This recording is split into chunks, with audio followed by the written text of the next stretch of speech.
আজ বিশ্ব মা দিবস। ক্রীড়াবিদদের বেড়ে ওঠার পেছনে তাদের মায়েদের অবদান অনেক। বিদেশের রোনালদো, এমবাপ্পে থেকে দেশের সাকিব, মাশরাফি, জ্যোতিদের কঠিন পথ সহজ করেছেন তাদের মায়েরা। মায়ের শক্তি এখনও অনুপ্রাণিত করে নারী ফুটবল দলের অধিনায়ক আফ্রিদাকে।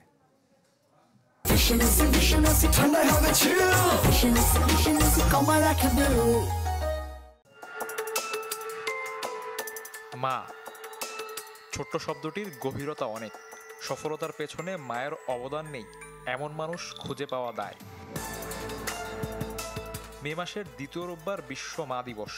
মাতৃত্বের আনন্দের সাথে সন্তানের জন্য ভালোবাসা আর কষ্টের কষ্টাতীত গল্প জড়িয়ে প্রতিটি মায়ের জীবনে। ক্রীড়াবিদদের বেড়ে ওঠার পেছনে তাদের মায়েদের অবদান অসীম, যার বড় উদাহরণ ক্রিস্টিয়ানো রোনালদো। মা মারিয়া দোলোরেস প্রায় সময় ক্ষুধার্ত থেকে ঘুমাতেন, নিজে না খেয়ে সন্তান রোনালদোকে খাওয়াতেন আগে।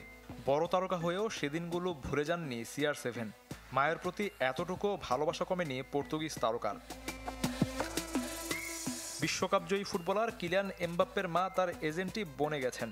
মায়ের স্বপ্ন ছিল ছেলে একদিন বিখ্যাত ক্লাব রিয়াল মাদ্রিদে খেলবেন। সে স্বপ্ন পূরণ করেছেন ফরাসি তারকা। বলা চলে এমবাপ্পের ক্যারিয়ারের পথপ্রদর্শক তার মা ফাইজা।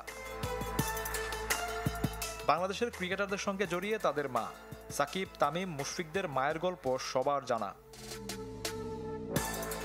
নারী ক্রিকেট দলের অধিনায়ক নিগার সুলতানা যদিও লাইমলাইটে এসেছেন মায়ের কারণে। শত বাধা বিপত্তি সত্ত্বেও মেয়েকে অনুশীলন করাতে নিয়ে যেতেন মা।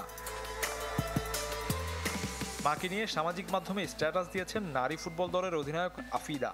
জানিয়েছেন মায়ের শক্তি তাকে সবসময় অনুপ্রাণিত করে। শাফিউদ্দিন শাওন, চ্যানেল 24।